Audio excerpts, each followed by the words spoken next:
Vous connaissez le Camlink de chez Elgato? Vous savez, le petit boîtier qui permet d'enregistrer votre caméra comme si c'était une webcam. Et cet outil, c'est un outil extrêmement puissant, surtout pour les vidéastes tels que les youtubeurs ou les streamers. Mais voilà, on parle là d'une carte d'acquisition qui coûte en moyenne 130 €. Et si je vous disais qu'on peut trouver un équivalent, mais pour 20 €? Vous n'y croyez pas, hein? Bah, c'est ce qu'on va voir aujourd'hui. Bonsoir à tous, c'est Akani, j'espère que vous allez bien. Aujourd'hui, on va voir que vaut une carte d'acquisition à 20 €. Allez, c'est parti.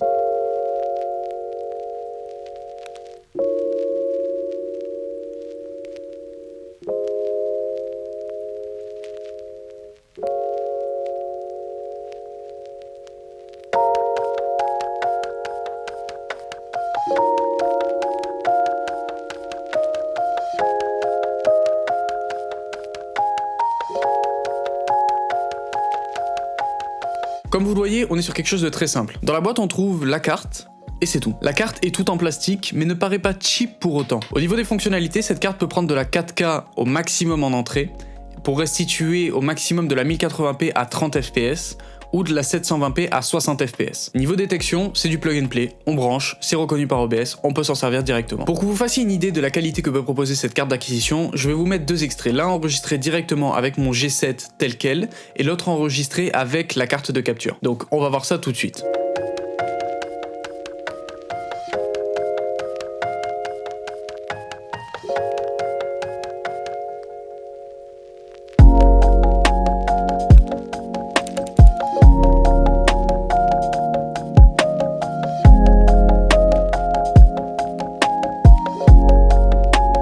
Donc comme vous avez pu voir lors des extraits, on ne voit pas véritablement de différence, si ce n'est une légère couleur qui part un peu en sucette sur le deuxième extrait. Et donc du coup, comme vous vous en serez douté, du coup le premier extrait était bien de mon G7 et le deuxième de la carte de capture. Donc déjà la première chose qu'on peut constater, c'est que c'est pas flagrant, on va dire, en termes de manquement de qualité. Donc j'ai fait un enregistrement du coup en 4K qui a été encodé en 1080p par la carte du coup. Donc l'extrait que vous avez vu sortait en 4K compressé, à peu près de la même manière qu'a fait du coup la carte de capture. Donc niveau perte de qualité, je trouve pas qu'on y perde tant de ça. Si il y a tant de problèmes que ça au niveau de la colorimétrie, ça peut toujours se rattraper en post-production ou même avec OBS, donc de faire des petits ajustements de couleurs pour être sûr que ça se matche véritablement avec ce que sort de la caméra. Mais au-delà de ça, le premier extrait, vachement concluant pour le prix que coûte encore une fois la carte d'acquisition de moins de 20 €. Je trouve que niveau qualité, on n'y perd pas tant que ça. Même si c'est vrai que l'avantage de l'Elgato est que du coup on aurait un peu plus de saturation et que les couleurs seraient un peu plus accurate. Mais encore une fois, rappelons-le, la carte ne coûte que 20 €, une Elgato coûte 130 €,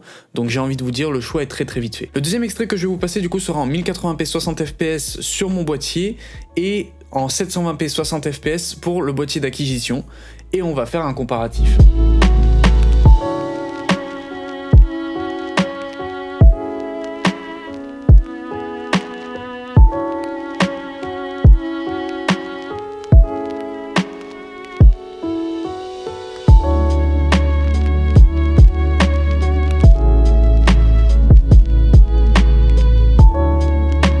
Encore une fois, comme vous l'avez remarqué, on voit pas de très nette différence. Bon, encore une fois, on a du downgrade de la qualité pour passer de 1080p à 720p, donc forcément qu'on voit une différence notable. Et encore, je trouve que c'est pas si flagrant que ça. Parce que si on part du principe que vous voulez faire de la 1080p, pour la plupart des gens, c'est pour du streaming ou autre. 720p, si la caméra ou même l'écran en général est réduit sur l'image, on n'est pas en full screen, c'est pas dérangeant tant que ça, je trouve. Encore une fois, les mêmes problèmes apparaissent, donc des problèmes de couleur, de logique de couleur, qu'on va avoir une image un peu plus verdâtre, j'ai l'impression, et un manque de netteté un petit peu, mais encore rattrapable encore une fois sur OBS. La plupart des problèmes que l'on peut trouver en fait sur ces cartes de capture, on peut facilement les corriger en post-production, que ce soit avec OBS ou si vous faites de l'enregistrement vidéo sur les logiciels d'editing. Donc je trouve que ce n'est pas rédhibitoire d'acheter ce genre d'outils, sachant encore une fois le prix que ça vaut. Donc je vais également vous passer des extraits où j'ai fait entre guillemets une partie de League of Legends avec ma caméra en bas que j'ai enregistrée en 1920 par 1080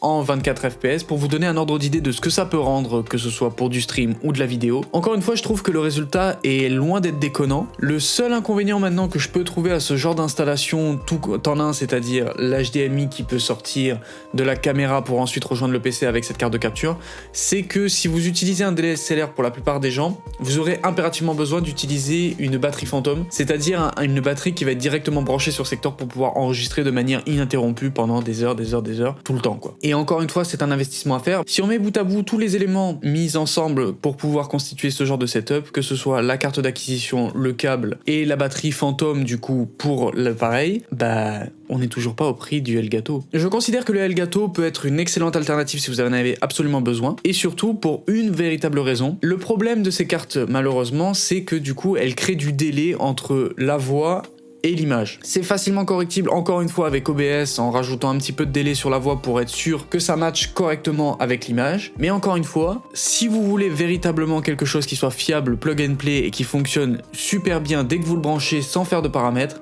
partez chez Elgato, ça vous coûtera 130 €. Pour la même équivalence, pour 20 €, vous avez quelque chose qui peut être tweaké à volonté pour apparaître comme vous le souhaitez. Et je trouve ça incroyable, le meilleur rapport qualité-prix que vous pouvez trouver. Encore une fois, ça dépend de votre usage. Pour ma part, je trouve que c'est vachement intéressant. Donc voilà, j'espère que cette vidéo vous aura plu. N'hésitez pas à liker, commenter, partager et me dire si oui ou non vous pensez que ce genre d'outil peut être vachement utile pour streamers ou youtubeurs. Quant à moi, je vous laisse, c'était Akani. À une prochaine, ciao.